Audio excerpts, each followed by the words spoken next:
Welcome back to my YouTube channel Indian Shiksha. तो आज का अपना टॉपिक क्या है, क्लास 9th का अध्याय 3 परमाणु एवं अणु। ठीक, आपको इसमें पूरा बताऊंगा परमाणु किसे कहते हैं, अणु किसे कहते हैं। तो 9th क्लास के अध्याय 3 में ये दिया गया है। तो आज पहले मैं आपको लेके चलता हूँ परमाणु किसे कहते हैं एवं अणु किसे कहते हैं। तो आपको परिभाषा बताता हूँ परमाणु किसे कहते हैं। तो यहाँ पर लिखेंगे कि अपन क्या परिभाषा, ठीक, किसकी, परमाणु की। ठीक, फर्स्ट क्या परमाणु किसे कहते हैं। तो परमाणु हमारे दैनिक जीवन में पाए जाने वाले सूक्ष्मतम कण जिनको हम केवल महसूस क्या कर सकते हैं, केवल महसूस कर सकते हैं, उन्हें परमाणु कहते हैं। ठीक, आपको डेफिनेशन समझ में आ गई होगी। हमारे दैनिक जीवन में पाए जाने वाले सूक्ष्मतम कण जिनको केवल हम महसूस कर सकते हैं, उन्हें परमाणु कहते हैं। ठीक, परमाणु जो होते हैं अविभाज्य एवं सूक्ष्मतम, बहुत ही सूक्ष्म कण होते हैं जिन्हें कि नग्न आंखों से नहीं देखा जा सकता, ओनली फॉर उन्हें माइक्रोस्कोप या सूक्ष्मदर्शी से देखा जा सकता है। ठीक, तो ये बहुत सूक्ष्म होते हैं। ठीक, ये बहुत अत्यधिक सूक्ष्म होते हैं जिन्हें आप देख नहीं सकते, जिन्हें परमाणु कहते हैं। ठीक, आप देख लीजिए, समझ लीजिए, हमारे दैनिक जीवन में पाए जाने वाले सूक्ष्मतम कण जिनको हम केवल महसूस कर सकते हैं, देख नहीं सकते, उन्हें क्या कहते हैं, परमाणु कहते हैं। ठीक, आपको परमाणु समझ में आ गया। देखिए परमाणु कंप्लीट हो गया, अब अणु बताता हूँ आपको। ठीक, तो अणु किसे कहते हैं तो आपको बताता हूँ मैं, इसी में परिभाषा लिखी रहेगी, आपको अणु बताता हूँ। ठीक, बिल्कुल सरलता से भाषा समझाऊँगा आपको अणु किसे कहते हैं। तो आइए आपको बताता हूँ अणु किसे कहते हैं। ठीक, तो अणु की सेम परिभाषा, क्योंकि अणु जो होते हैं वह परमाणु से मिलकर बनते हैं। ठीक, ध्यान रखिएगा, परिभाषा क्या है, जब दो या दो से अधिक सूक्ष्म परमाणु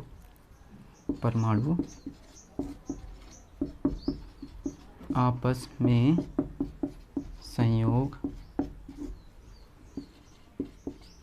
करते हैं तो उन्हें अणु कहते हैं। ठीक, अणु कहते हैं।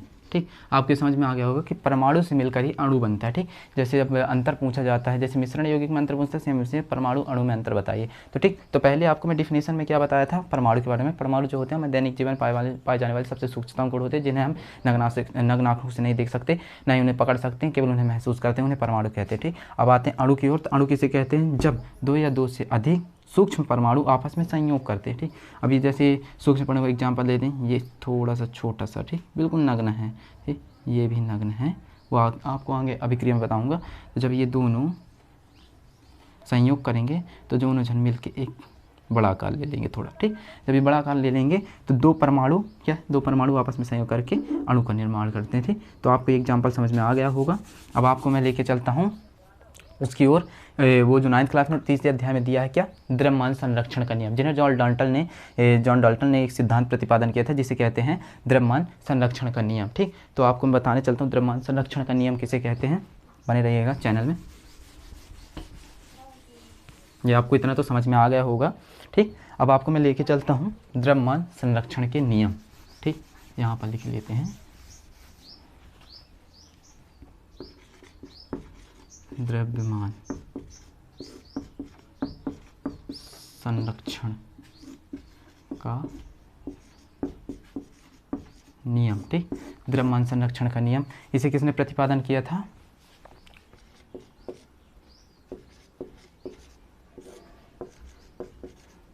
जॉन डाल्टन ने इस सिद्धांत का प्रतिपादन किया था। ठीक, तो आपको मैं बताने चलता हूँ द्रव्यमान संरक्षण का नियम किसे कहते हैं। ये वार्षिक परीक्षा, तिमाही, छमाही, बिल्कुल आईएमपी है, जो कि वेरी आईएमपी क्वेश्चन है, जो कि हमेशा ही पूछा जाता है कि द्रव्यमान संरक्षण का नियम किसे कहते हैं। आगे आपको और संरक्षण के ऊर्जा संरक्षण का नियम भी है, उसको भी आगे आपको बताऊंगा अगली वीडियो में। अभी अपन समझते हैं द्रव्यमान संरक्षण का नियम, जो कि 9th क्लास के तृतीय अध्याय में दिया गया। ठीक, तो द्रव्यमान संरक्षण का नियम किसे कहते हैं, वो नियम को आपको परिभाषा बताता हूँ कि इस नियम के अनुसार, ठीक, इस नियम के अनुसार किसी द्रव्यमान का ना तो क्या है, ना सृजन किया जा सकता है और ना ही विनाश किया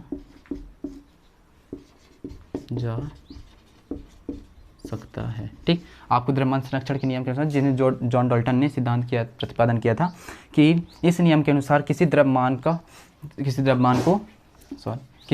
को ना तो सृजन किया जा सकता है और ना ही विनाश किया जा सकता। इसके अनुसार है कि केवल इसे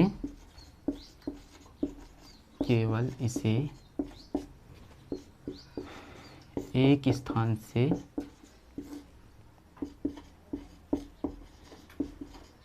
दूसरे स्थान स्थानांतरित किया जा सकता है, ठीक। द्रव्यमान संरक्षण के नियम के अनुसार क्या है, इस नियम के अनुसार किसी द्रव्यमान को ना तो सृजन किया जा सकता है और ना ही इसका विनाश किया जा सकता है, केवल इसे एक स्थान से दूसरे स्थान तक स्थानांतरित किया जा सकता है। सृजन का अर्थ होता है बनाया, किसी भी द्रव्यमान को ना ही बनाया जा सकता है और ना ही बिगाड़ा जाता है। यही है द्रव्यमान संरक्षण का नियम, जो कि आप आसानी से देख सकते हैं। द्रव्यमान संरक्षण का नियम किसे कहते हैं, इसमें एक बार और समझ लीजिएगा आप। इस नियम के अनुसार किसी द्रव्यमान को ना तो सृजन किया जा सकता है और ना ही इसका विनाश किया जा सकता, केवल इसे एक स्थान से दूसरे स्थान तक स्थानांतरित किया जाता है, जिसे द्रव्यमान संरक्षण का नियम कहते हैं, ठीक। आपको यहाँ पर समझ में आ गया होगा, ये तृतीय अध्याय में दिया है। अब आपको उसी अध्याय में क्या दिया है, सरल यौगिक, ठीक। सरल यौगिक जो होता है वो बहुत ही IMP रखता है, क्योंकि अधिकतर वार्षिक पेपर में आता है कि जैसे मैग्नीशियम क्लोराइड हाइड्रोसल्फेट का सरल यौगिक बनाइए। तो मैं आपको समझाता हूँ इसमें सरल यौगिक किसे कहते हैं, ठीक। तो आपको ये द्रव्यमान संरक्षण का नियम तो समझ में आ गया होगा, आप अपनी कॉपी में राइट कर लीजिएगा और आगे मैं आपको बताता हूँ क्या सरल यौगिक किसे कहते हैं, ठीक। सरल यौगिक को समझने के लिए मैं आपको बता दूँ, सरल यौगिक को समझने के लिए मैंने अपनी पुरानी वीडियो में संयोजकता समझाया आपको। मेरी पुरानी वीडियो देखिएगा, पिछली वाली, उसमें संयोजकता अगर आपसे निकालते बनने लगी तो आप सरल यौगिक आसानी से निकाल सकते हैं। तो आपको यहाँ बताता हूँ सरल यौगिक, ठीक। टॉपिक है सरल यौगिक, ठीक। सरल यौगिक किसे कहते हैं, ठीक। तो आपको समझा देता हूँ। सरल यौगिक जो रहता है यह किस सिद्धांत पर आधारित होता है, परमाणु संयोजकता। अब यहाँ डिफिनेशन लिख देता हूँ सरल यौगिक की, कि यह परमाणु की संयोजकता पर निर्भर करता है, ठीक।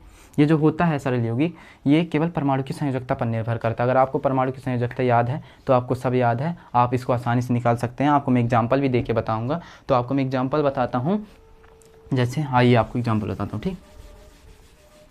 ये परिभाषा आपको समझ में आ गई होगी। तो एग्जांपल है मैग्नीशियम क्लोराइड, ठीक। मैग्नीशियम यहाँ पर लिख दीजिए Cl, ठीक। ये इसको आप जोड़ेंगे तो क्या आ जाएगा, MgCl2, ठीक। लेकिन अपन को ये समझ में आता है ये 2 कहाँ से आता, ठीक। मैन ये है सरल यौगिक, ठीक। कि अपन यहाँ 2 कैसे आ गया। अच्छा बताओ, मैग्नीशियम में कुछ नहीं लगा, लेकिन जबकि इसमें 2 आ रहा है, ठीक। तो ये 2 कैसे आ रहा है मैं आपको बताता हूँ। तो मैग्नीशियम की जो परमाणु संख्या होती है वो होती है 12। क्लोराइड की परमाणु संख्या जो होती है वो होती है 17, ठीक। अब दोनों की मैं संयोजकता निकाल के बताता हूँ आपको, आप ध्यान से समझिएगा। दोनों की संयोजकता होती है, अपन एक सरल विधि से बताते हैं। आपको पुरानी वीडियो में बताया हूँ 2, 8, 8, 18, 32। ये है क्या है, नाभिक है, न्यूट्रॉन है। अपन भरना शुरू करते हैं। यहाँ पर क्या है, मैग्नीशियम क्या है 2, 8, 2, ठीक। 8, 2, 10, 2, 12 हो गया ना 12। इसका क्या है 2, 8, 7, ठीक। आपको इसका भी समझा देता हूँ मैं, ठीक। ये नाभिक है, न्यूट्रॉन, ठीक। तो पहले कक्ष में कौन से, हम आपको कक्ष बता देता हूँ। कक्ष अगले अध्याय में 9th के चौथे अध्याय में कक्ष मैं आपको बताऊँगा, अगली वीडियो अपलोड करूँगा। आपको पहले इसको समझिएगा। बता दो पहले कक्ष में कितने इलेक्ट्रॉन जाएंगे, 2, जो कि आपको पुरानी वीडियो में बताया हूँ, आप देख लीजिएगा। 2 कितने जाएंगे, 1, 2, ठीक। इसके बाद क्या है, 2 के बाद 8, ठीक। तो 8 को लिए पहले 2, फिर 8, फिर 2, ठीक। तो पहले क्या लेके चलते हैं, 2, ये 2 आ गया ना, अब 8, 1 2 3 4 5 6 7 8, ठीक। अब अंतिम इलेक्ट्रॉन कितना बचा है, 2, ठीक। तो यहाँ पर 1 और 2। आपको संयोजकता में बताया गया था कि किसी परमाणु के नाभिक के बृहत्तम कक्ष में उपस्थित इलेक्ट्रॉनों की संख्या ही परमाणु की संयोजकता कहलाती है। आपको फिर रिवीजन करवा देता हूँ, किसी भी परमाणु के नाभिक के बृहत्तम कक्ष में उपस्थित इलेक्ट्रॉनों की संख्या उसकी संयोजकता कहलाती है। तो इसकी संयोजकता कितनी आ रही है, 2 है, तो कितना हो गया, 2। अब मैं आपको क्लोराइड की बताता हूँ, क्लोराइड में कितने जाएंगे, फर्स्ट में 2, सेकेंड में 8, ये 8 हो गए, और कितना जा रहा है लास्ट में 7 इलेक्ट्रॉन, ठीक। तो 7 1 2 3 4 6 7, ठीक। तो 7 इलेक्ट्रॉन जा रहे हैं, लेकिन क्या होता है कि परमाणु तत्वों को अपना अष्टक पूरा करना होता है। चूँकि इसमें 2 इसलिए आया था क्योंकि इसको अष्टक पूरे करने के लिए 6 इलेक्ट्रॉन की आवश्यकता थी। अगर ये 6 लेता तो ज़्यादा ऋणी हो सकता था, इसलिए आप इसको 2 ही संयोजकता अपन दर्शाते हैं। लेकिन इसमें जो है इसको केवल 1 इलेक्ट्रॉन की आवश्यकता है, ठीक। तो ये किसी बाहरी तत्व से ले लेगा तो इसकी जो संयोजकता रहेगी वो कितनी आ जाएगी, -1 आ जाएगी, ठीक। क्योंकि इसको अष्टक पूरे करने के लिए 1 इलेक्ट्रॉन की, तो 1 इलेक्ट्रॉन यहाँ भर देगा, जो कि ऐसा आप दर्शा सकते हैं क्रॉस टाइप में वो करके, ठीक। तो इसके क्या हो जाएगा, संयोजकता -1 आएगी और इसकी 2 आएगी, ठीक। आपको ये समझ में आ गया। अब आपको मैं सरल सूत्र बताता हूँ, अगर आप इसको समझ चुके हैं तो इसकी संयोजकता 2 है, इसकी 1 है, ठीक। अब मैं आपको बताता हूँ कि इसको कैसे निकाला जाता है, ठीक। तो इतना आपको समझ में आ गया हो तो राइट कर लीजिएगा अपनी कॉपी में। अब मैं आपको आगे बताता हूँ, ठीक। मैग्नीशियम क्लोराइड, ठीक। मैग्नीशियम क्लोराइड ये माइनस में है और ये कौन सा है, प्लस में। तो अपन यहाँ लिखते हैं मैग्नीशियम प्लस क्लोराइड, ठीक। तो Mg देखो लिखा है ना, MgCl2। अब Cl2 कहाँ है, तो मैग्नीशियम की संयोजकता कितनी होती है, तो आप सीधे लिख दीजिएगा यहाँ 2। उसी के नीचे आपको दिया होगा, उसमें पुस्तक में देखिएगा, अध्याय में दिया होगा। और इसकी क्या हो सकती है, संयोजकता कितनी होती है, -1, ठीक। जब -1 होती है तो आप यहाँ पर क्या करते हैं, जब सरल यौगिक निकाल जाता है तो यहाँ पर तिर्यक गुणा होता है। क्या होता है, मैं आपको यहाँ समझा दूँ, तिर्यक गुणा, ठीक। ये तिर्यक गुणा होता है चूँकि, तो यहाँ क्रॉस का हो, ये इसके साथ गुणा करेगा और ये इसके साथ गुणा करेगा, ठीक।